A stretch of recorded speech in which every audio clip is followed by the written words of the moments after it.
Hello बच्चों, केम छो? जय स्वामीनारायण। संतुलन चैप्टरनी अंदर रासायनिक संतुलननो आजे आ लास्ट टॉपिक, पछी आयनीय इक्विलिब्रियम चलशे। आयनीय संतुलन, रासायनिक संतुलन उपर असर करता परिबळो विषे आपणे भणीशुं। तो रासायनिक प्रक्रिया ज्यारे संतुलन स्थितिमां होय अने ए संतुलित प्रक्रिया उपर असर करता 5 परिबळो छे, जेमानुं पहेલું परिबळ छे सांद्रताना फेरफाરની असर, बीजुं परिबळ छे दबाणना फेरफाરની असर, त्रीजुं परिबळ छे निष्क्रिय वायुना उमेरवानी असर, चौथुं परिबळ तापमानना फेरफाરની असर અને પાંચમું परिबळ उद्दीपकनी असर। तो આપણે સંતુલન ઉપર આ બધાની અસર કેવી રીતે થાય તેના વિશે જોઈએ। તે પહેલા તમે જુઓ કે તમે બગીચામાં જોયું હશે કે આ રીતે ટ્રાયેંગલ હોય, બરાબર? સમજો પહેલાં અહીંયાથી આપણે સ્ટાર્ટ કરીશું સંતુલન ઉપર કેવી રીતે આ લોકોની અસર થશે તે, અને આ બીજો। હવે આની અંદર તમે જોયો હશે ચીચુડો, શીશો, તો આ શીશો ઉપર આ રીતે અહીંયા એક વચ્ચે લોખંડની પાઇપ હોય અને અહીંયા બેઠક હોય। આ તો તમને ખબર જ છે। જ્યારે બંને બાજુ વેટ સરખું હશે, બંને બાજુ વેટ સરખું એટલે સમજવા માટે જુઓ કે અહીંયા હું મૂકીશ આ 1 2, અહીંયા પણ મૂક્યા 2, એટલે હવે આ કઈ કન્ડિશનમાં એ સંતુલનમાં છે। કઈ કન્ડિશનમાં એ સંતુલન। આને આપણે નિપજ કહીશું, આને આપણે પ્રક્રિયક કહીશું। અને તમે જાણો છો આ તરફની દિશા એટલે પુરોગામી દિશા અને આ તરફની દિશા એટલે કે પ્રતિગામી દિશા। અહીંયા સમજી જશો તો બધા ટોપિક એમને મોઢે આવડી જશે। હવે આ સંતુલિત છે અને ભૂલથી મેં પ્રક્રિયક બાજુ કંઈક વધારાનું ઉમેરી દીધું અને પ્રક્રિયક બાજુ મેં એક આટલો મોટો લઠ્ઠો મૂકી દીધો, તો થશે શું કે આપણું જે આ સંતુલનમાં હતું એ સંતુલનમાં રહેલા ભાગમાં તમારું પલ્લું ડાબી બાજુ નીચેની તરફ શું થશે? ખસી જશે। ડાબી બાજુ આ રીતે આવી જશે। તો મારે ફરીથી બેલેન્સ કરવું છે, તો ફરીથી બેલેન્સ કરવા માટે કે આને ઉઠાવીને મૂકી નહીં દેવાનું સાઈડમાં, આને કાઢી નાખું તો ફરી પાછું બેલેન્સ, એ રીતે નહીં। તો બેલેન્સ કરવા માટે અહીંયા આપણે હવે શું કરીશું? તો અહીંયા આપણા જોડે હતા 2 લઠ્ઠા, એટલે અહીંયા 2 ખાલી કંઈક પદાર્થ મૂકેલા। હવે જે મેં અહીંયા પદાર્થ મૂક્યો છે એ પદાર્થમાંથી પેલા આપણે પહેલાં ગુજરાતી માધ્યમમાં ભણતા હતા ત્યારે એક યાદ હોય તો 2 બિલાડીઓ બાજતી હતી અને વચ્ચે વાંદડું આવી ગયું અને વાંદડું સરસ મજાનો રોટલો ખાઈ ગયો, પણ એ વાંદડું નથી, કોઈ મંકી નથી। એમાં એવું જ હતું ને, એક ભૂરી બિલાડી ને કાળી બિલાડી ક્યાંકથી રોટલો લઈને આવ્યા અને રોટલાના માટે 2 બાજંબાજ કરતા હતા, ત્યારે વચ્ચે મંકી આવી ગયું ક્યાંકથી અને એ વાંદડું આવીને પછી કે ચલો હું તમારો હિસાબ કરી આપું, પણ મંકીની દાનત તો ખરાબ જ હતી, એ તમને પણ ખબર છે।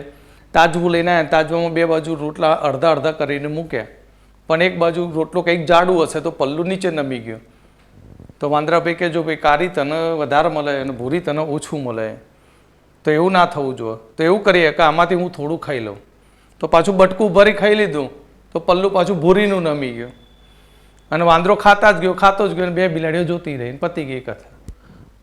તો અહીંયા બેલેન્સની વાત છે। કેવી વાત છે? બેલેન્સ કરવાનું છે। બેલેન્સ કરવા માટે આપણે એવા કોઈ પણ પ્રયત્ન કરવાના કે જેથી પ્રક્રિયા ફરીથી એની મૂળ સંતુલન સ્થિતિમાં પાછી ફરે। તો અહીંયા તમે શું કરશો કે પ્રક્રિયક તરફ પ્રમાણ વધી ગયું એટલે એનું પલ્લું પ્રક્રિયકનું નીચે પડી ગયું અને નિપજનું ઊંચું થઈ ગયું। તો બેલેન્સ કરવા માટે તમે બહુ જ હોશિયાર છો, શું કરશો કે આના 2 ભાગ કરી દેશો, બરાબર? એટલે આ ભાગ અડધો અહીંયા મૂક્યો અને અડધો ભાગ અહીંયા મૂક્યો, એટલે ફરી પાછી પ્રક્રિયા કઈ સ્થિતિમાં આવી ગઈ? બેલેન્સમાં આવી ગઈ। આનો મતલબ શું થયો? કે જો હું પ્રક્રિયક બાજુ કંઈક માત્રા વધારી દઉં છું તો સંતુલન ખોરવાઈ જાય છે, સંતુલનમાં ખલેલ પહોંચે છે. આથી તે સંતુલન પોતે ફરી પાછું મેળવવા માટે જાતે જ સેલ્ફ આખી પ્રોસેસ થાય. જાતે પ્રક્રિયા કરવા, જાતે સંતુલન મેળવવા માટે શું થાય કે પ્રક્રિયક તેનું પ્રમાણ ઘટાડી દે છે અને એનો કેટલોક ભાગ એ ક્યાં નાખી દે છે? નિપજમાં નાખી દે છે. અને પ્રક્રિયા એ જ્યારે નીચે તરફ હતું ત્યારે આમાંથી અડધું વપરાઈને અડધું વપરાવા માટે પ્રક્રિયા કઈ તરફ ગઈ? પુરોગામી દિશા તરફ ગઈ. કઈ દિશા તરફ? પુરોગામી. અને ફરીથી પાછું સંતુલન મેળવે છે. એટલે આની ઉપર ચાહે સાંદ્રતાની વાત કરીએ, દબાણની વાત કરીએ, તાપમાનની વાત કરીએ, આ ત્રણ પરિબળ જ આપણા માટે ખાસ અગત્યના છે. આ બધા પરિબળોની બહુ ખાસ અસર થતી નથી, 3 અને 5ની. એટલે આની ઉપરથી તમને પિક્ચર ઉપરથી પણ સમજણ પડી ગઈ હશે કે ગમે તેમ કરીને આપણે બેલેન્સ મેળવવાનું, બરાબર. જે બાજુ માત્રા વધી જાય તેને હંમેશા ઘટાડવાની અને ઘટાડવા માટે પ્રક્રિયા સંતુલન આગળ ખસી જાય. સંતુલન કેવું ખસી જાય? આગળ ખસે. ચાહે એ સંતુલન પુરોગામી દિશા તરફ ખસે, ચાહે પ્રતિગામી દિશા તરફ ખસે, પણ પ્રક્રિયા એ સંતુલન મેળવવા માટેનું હંમેશા ઓલવેજ ટ્રાય કરતું હોય છે. એ તો આના ઉપરથી લ સેટેલિયર નામના વૈજ્ઞાનિકે એક નિયમ આપ્યો કે પ્રણાલીની સંતુલન સ્થિતિમાં, પ્રણાલીની જે શરૂઆતમાં છે સંતુલન સ્થિતિમાં કોઈ પણ પરિબળનો ફેરફાર કરવામાં આવે તો પ્રણાલી આ અસરને ઓછી કરશે અથવા તો જે ફેરફારની અસર છે તે ફેરફારની અસરનો પ્રતિકાર કરશે. લ સેટેલરના નિયમ પ્રમાણે પ્રણાલીની સંતુલન પરિસ્થિતિમાં કોઈ પણ પરિબળ જે અસર કરતા 5 છે તેના કોઈ પણ પરિબળની અંદર ફેરફાર કરવામાં આવે તો પ્રણાલીનું સંતુલન નાબૂદ થાય. આથી પ્રણાલી જે ફેરફારની અસર છે તે અસરને ઓછી કરવા માટે એને 2 જ માર્ગ છે પ્રક્રિયાના. પુરોગામી દિશા તરફ ખસી જશે અથવા તો પ્રતિગામી દિશા તરફ. અને પ્રણાલીના ફેરફાર, પ્રણાલી ઉપર જે પરિબળની અસર થઈ તે અસરને ઓછી કરે અથવા તો તે ફેરફારનો પ્રતિકાર કરતું હોય છે. તો અહીંયા આપણે સૌથી પહેલું સંતુલન ઉપર સાંદ્રતાના ફેરફારની અસર જોઈશું. સંતુલન ઉપર સાંદ્રતાના ફેરફારની અસર સમજવા માટે હું તમને મારી રીતે સમજાવું. ધારો કે આપણે A+B 2 પ્રક્રિયકો લીધા છે અને C+D નિપજ છે. આ પ્રક્રિયકો છે અને આ નિપજો છે. ઓકે. હવે આ પ્રક્રિયા શરૂઆતમાં તો આપણે વાત કરી કે શરૂઆતમાં પ્રક્રિયા સંતુલન સ્થિતિમાં છે. કઈ સ્થિતિમાં છે? સંતુલન સ્થિતિમાં છે. એટલે પ્રક્રિયકની સાંદ્રતા અને નિપજની સાંદ્રતા બંનેની કેવી છે? અચળ છે. ત્યાં સાંદ્રતાનો ફેરફાર થતો નથી. હવે સડનલી અચાનક જ હું પ્રક્રિયક એની સાંદ્રતામાં વધારો કરી દઉં. કોની સાંદ્રતા વધારી દઉં? પ્રક્રિયક એની સાંદ્રતામાં વધારો કરું તો પ્રક્રિયકની સાંદ્રતામાં વધારો કર્યો તો બેલેન્સ અસંતુલિત થઈ ગયું. પહેલા બેલેન્સ હતું પણ જેવા પ્રક્રિયક એની સાંદ્રતા વધી તો પ્રક્રિયા અનબેલેન્સ થઈ ગઈ, અસંતુલિત થઈ ગઈ. તો હવે આ સંતુલન જે ખોરવાયું છે એ ખોરવાયેલા સંતુલનને ફરીથી પાછું મેળવવું છે. તો ફરીથી પાછું મેળવવા માટે આ જે પ્રક્રિયક છે એની સાંદ્રતા જે વધારે હતી, બરાબર, એ સાંદ્રતાને હવે આપણે ઘટાડવી પડે. પ્રક્રિયક એને શું કરવો પડે? ઘટાડવો પડે. તો પ્રક્રિયક એને ઘટાડવા માટે આ પ્રક્રિયાને આપણે કઈ દિશા તરફ ધકેલવી પડે? પુરોગામી દિશા તરફ. અને પુરોગામી દિશામાં પ્રક્રિયા આગળ વધશે એટલે પ્રક્રિયામાં ફરીથી સંતુલન પ્રાપ્ત થશે. એ જ પ્રમાણે ધારો કે હું નિપજની સાંદ્રતા વધારું, કોઈ એક નિપજ સીની સાંદ્રતામાં વધારો કરું છું, તો સીની સાંદ્રતામાં વધારો કરવામાં આવે તો ફરી પાછું પ્રક્રિયા અનબેલેન્સ થઈ, અસંતુલિત થઈ, તો ફરી પાછું સંતુલન મેળવવું છે. તો વધારાની અસર છે, વધારાની અસર, તો વધારાની અસરને આપણે શું કરવી પડે? ઘટાડવી પડે. તો સીની સાંદ્રતા જે વધી છે એને ઘટાડવી પડે, માટે પ્રક્રિયાને કઈ દિશામાં ધકેલવી પડે? પ્રતિગામી દિશામાં.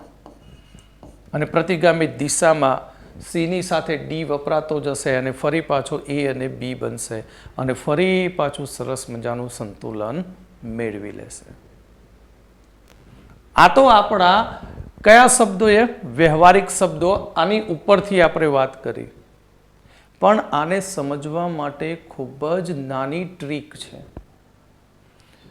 તમે ભણી ગયા કે જ્યારે પ્રક્રિયા સંતુલન સ્થિતિમાં હોય છે, પ્રક્રિયા સંતુલન સ્થિતિમાં હોય છે ત્યારે કેસી બરાબર ક્યુસી હોય છે. કેસી બરાબર શું હોય છે? ક્યુસી હોય છે. જ્યારે પ્રક્રિયા સંતુલન સ્થિતિમાં હોય છે ત્યારે કેસી બરાબર ક્યુસી હોય છે. કેસી બરાબર શું હોય છે? ક્યુસી હોય છે. તો તમે જાણો છો ક્યુસી અને કેસી વચ્ચેનો સંબંધ. તમને ઘણા નીટની એક્ઝામમાં આને આધારિત એમસીક્યુ પૂછાતા હોય છે, ત્યારે તમારે બહુ લાંબુ મગજ નહીં દોડાવવાનું કે એની સાંદ્રતા વધારે આપી, બીને દૂર કર્યો, સીને દૂર કર્યો, બરાબર. એ બધામાં ક્યાંય લમણા લેવાના નહીં. કેમ? કારણ કે પ્રક્રિયા આપણને શરૂઆતથી શું કહે છે? સંતુલન સ્થિતિમાં કહે છે. અને સંતુલન સ્થિતિમાં કહે ત્યારે ક્યુસી બરાબર કેસી હોય. હવે જો નંબર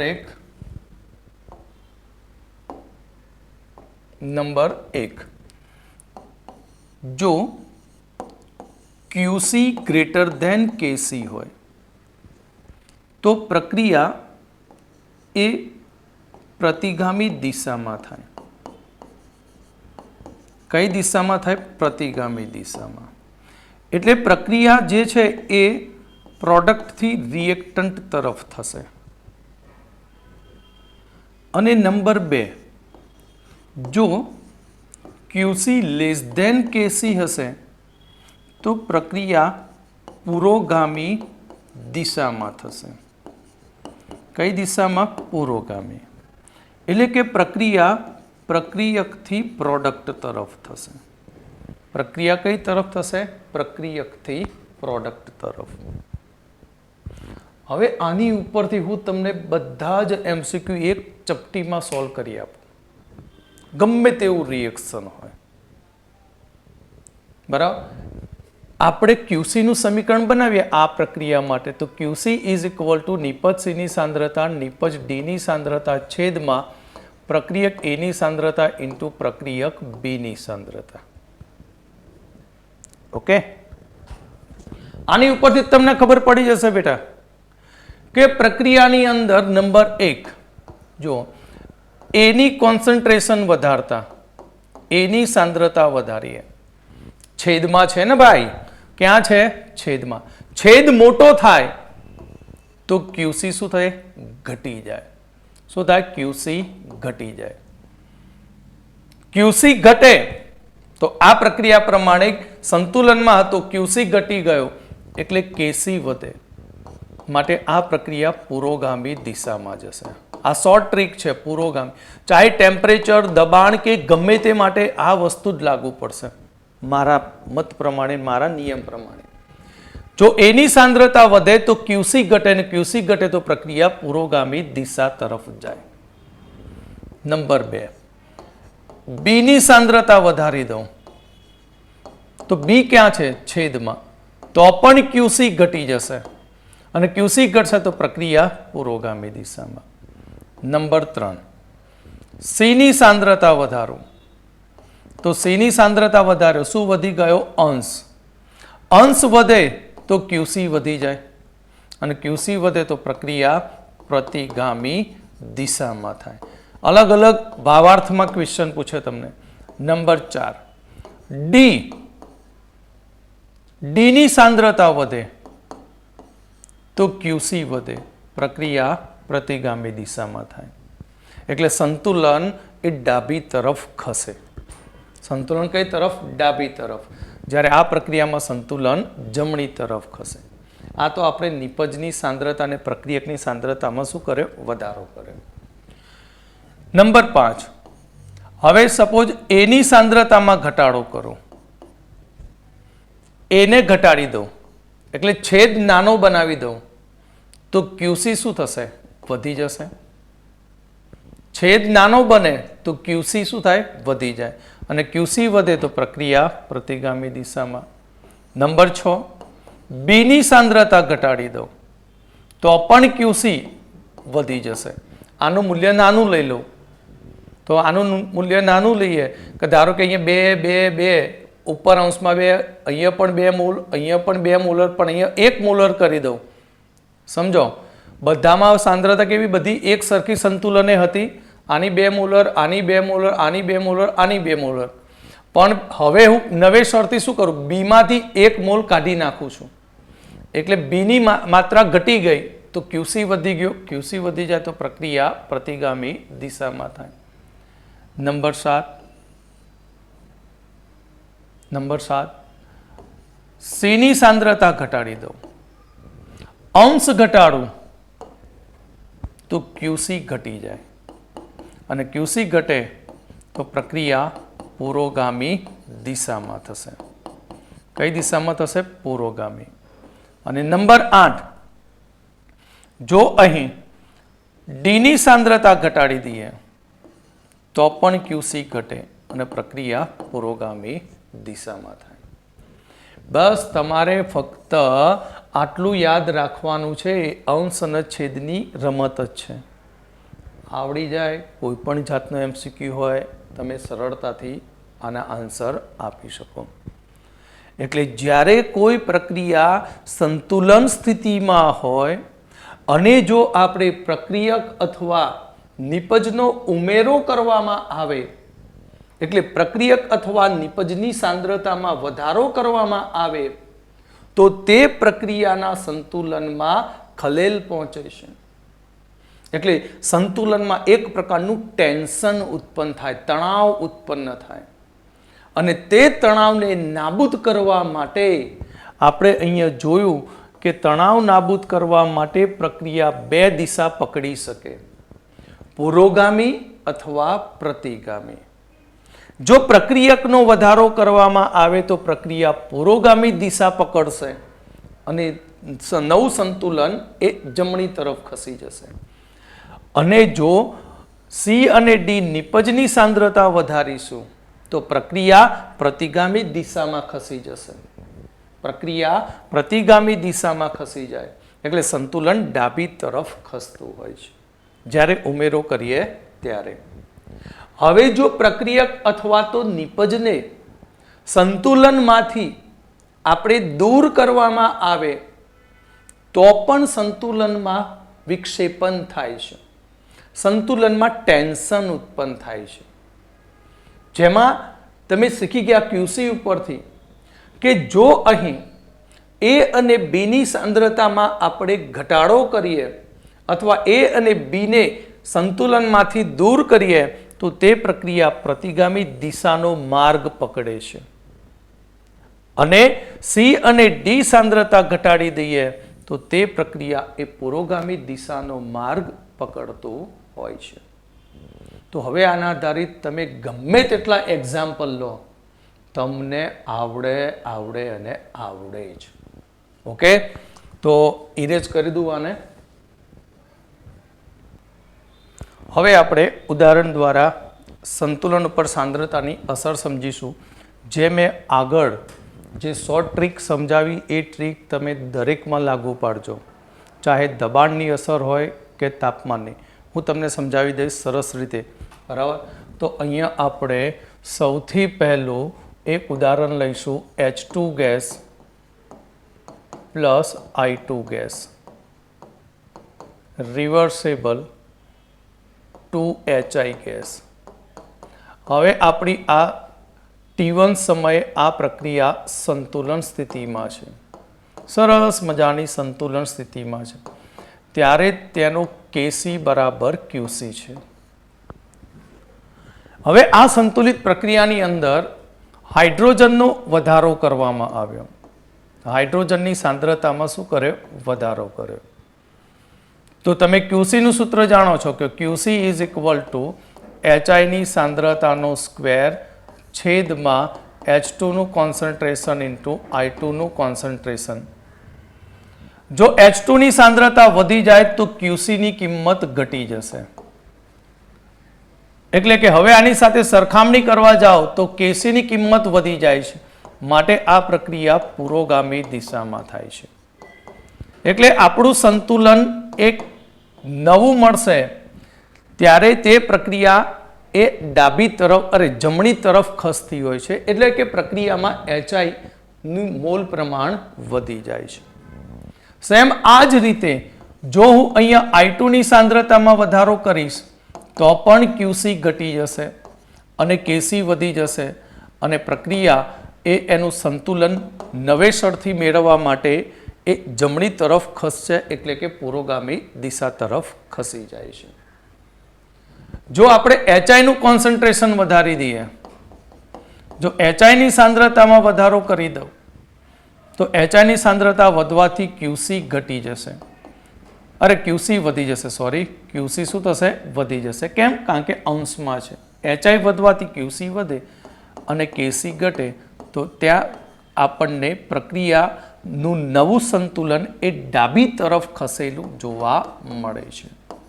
કઈ તરફ? ડાબી દિશામાં ખસેલું જોવા મળે છે.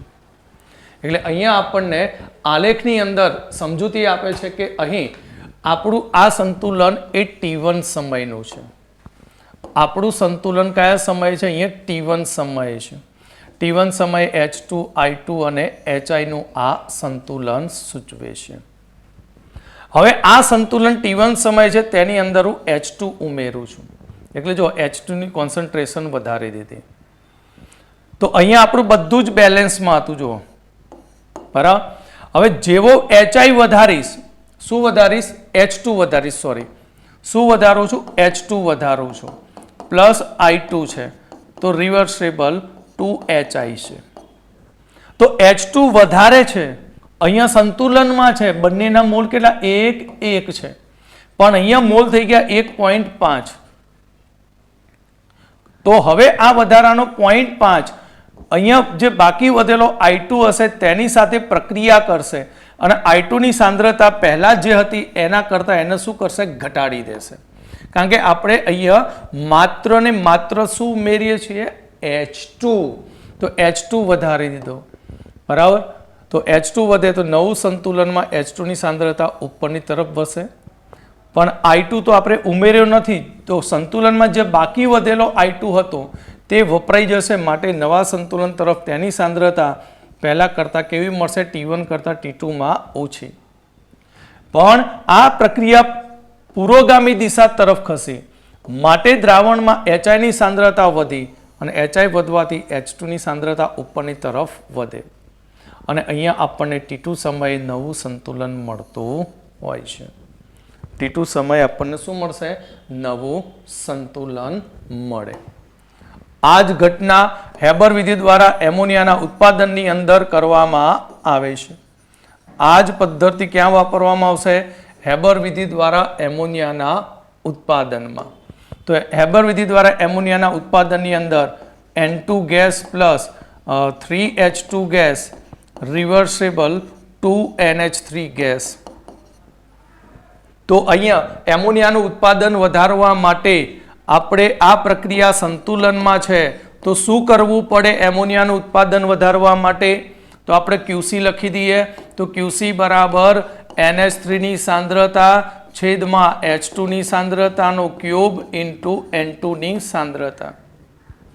તો હેબર વિધિ દ્વારા એમોનિયાના ઉત્પાદનના વધારવા માટે આપણે શું કરવું પડે? H2 ની સાંદ્રતામાં વધારો કરવો પડે તો QC ઘટે, N2 ની સાંદ્રતામાં વધારો કરવો પડે અથવા પ્રક્રિયાની અંદર બનતા એમોનિયા વાયુને સતત ત્યાંથી દૂર કરવો પડે. H2 વધારતા જાઓ, N2 વધારતા જાઓ અથવા તો એમોનિયાને પ્રક્રિયામાંથી દૂર કરતા રહેવાથી QC ની કિંમત ઘટતી જશે અને પ્રક્રિયા પુરોગામી દિશા તરફ જતા વધુને વધુ આપણને એમોનિયા મળે છે.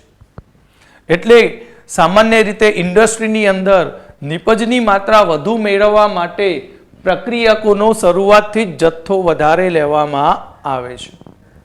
આ જ પ્રમાણે આપણે ઘન કેલ્શિયમ કાર્બોનેટ CaCO3 સોલિડ છે, મારે કેલ્શિયમ ઓક્સાઇડનું ઉત્પાદન કરવું છે, તો કેલ્શિયમ ઓક્સાઇડનું ઉત્પાદન કરવા માટે પ્રક્રિયા મિશ્રણમાં બનતી નિપજ CO2 ને પ્રક્રિયામાંથી સતત શું કરવી પડે? દૂર કરવી પડે. તો નિપજને દૂર કરતા જઈએ તો QC ની કિંમત ઘટતી જશે અને QC ની કિંમત ઘટવાને લીધે અહીંયા કેલ્શિયમ ઓક્સાઇડનું ઉત્પાદન વધતું જાય છે. તો હવે તમને સાંદ્રતાની સંતુલન ઉપર અસર ક્યાંય ગમે તેવો MCQ પૂછાય તો તમારે માત્ર પહેલું સીધું QC જ મૂકી દેવાનું અને પછી તેનો આન્સર આપી દેવાનો કે પ્રક્રિયા પુરોગામી દિશા તરફ જશે કે પ્રતિગામી તરફ, અથવા સંતુલન ડાબી તરફ ખસે છે કે સંતુલન જમણી તરફ. તો હવે એનો આપણે પ્રયોગ જોઈએ સાંદ્રતાની અસરનો. અહીંયા Fe+3 HCN - gives FeCN6 2+, ઘેરો લાલ રંગ. તો આ પ્રક્રિયા સંતુલન સ્થિતિમાં છે જેનું Kc ની કિંમત FeCN6 2+ Fe3+ aqueous HCN minus. બરાબર. તો આ પ્રક્રિયાની અંદર અહીંયા આપણે પોટેશિયમ ફેરિક નાઇટ્રેટ લેવામાં આવે. શું લેવામાં આવશે? FeNO3 થ્રાઇઝ. અને તેની સાથે પોટેશિયમ થાયોસાયનેટ લઈએ છીએ, જેમાં પોટેશિયમ થાયોસાયનેટ એ રંગ વિહીન છે અને આ પીળા રંગનો છે. તો અહીંયા બંને વચ્ચે રિએક્શન થશે, સંતુલન સ્થપાશે ત્યારે તેનો રંગ એ લાલ રંગનો બનતો હોય છે. કયા રંગનું બનશે? લાલ રંગનું. કારણ કે Fe+3 પીળો રંગ ધરાવે, HCN- રંગ વિહીન. જ્યારે બંનેનું જોડાણ થાય અને સંકીર્ણ બને ત્યારે તેનો રંગ ઘેરો લાલ બને અને એ લાલ રંગ આખા મિશ્રણમાં એક સરખી રીતે સંતુલને પ્રસરી જતો હોય છે. પણ હવે મારે આ લાલ રંગને દૂર કરવો છે. તો લાલ રંગને નાબૂદ કરવા માટે પ્રક્રિયાની અંદર એવા પદાર્થો ઉમેરીશું કે જેથી રિવર્સ પ્રક્રિયા થાય. પ્રક્રિયા કેવી થાય? રિવર્સ થાય. તો લાલ રંગને મારે દૂર કરવો હોય તો આ પ્રક્રિયાની અંદર મારે ઉમેરવું પડશે oxalic acid H2C2O4. Oxalic acid ઉમેરવો પડશે. અને ઓક્ઝેલિક એસિડ જેવો ઉમેરીશ કે તરત જ સંતુલનમાં રહેલા Fe+3 પ્લસ C2O4 2- બંને જોડાણ કરી અને ત્યાં બનાવશે FeC2O4 6 3- સંકીર્ણ બનાવી દેશે. અને આ સંકીર્ણમાં અહીં Fe+3 ની જરૂર પડી એટલે અહીંયાથી Fe+3 સંતુલનમાં છે એ ખાઈ જશે કોણ? ઓક્ઝેલેટ. એટલે Fe+3 ની સાંદ્રતા શું થશે? ઘટી જશે. Fe+3 ની સાંદ્રતા ઘટી જશે એટલે સંતુલન ખોરવાઈ ગયું. તો Fe+3 ની સાંદ્રતા ઘટી તો પ્રક્રિયક ઘટી ગયો. તો તમે જાણો છો કે પ્રક્રિયક ઘટી જાય તો QC વધી જાય. માટે આ પ્રક્રિયા કઈ તરફ જશે? પ્રતિગામી દિશા તરફ. એટલે આપણા જોડે Fe HCN 2+ છે એ તૂટી જશે અને તૂટીને તેમાં ફરીથી પાછો Fe+3 બનાવશે અને HCN- છૂટો પાડશે.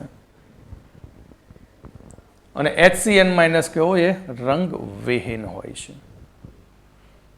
તો આ રીતે આપણે પ્રક્રિયા કરી શકીએ.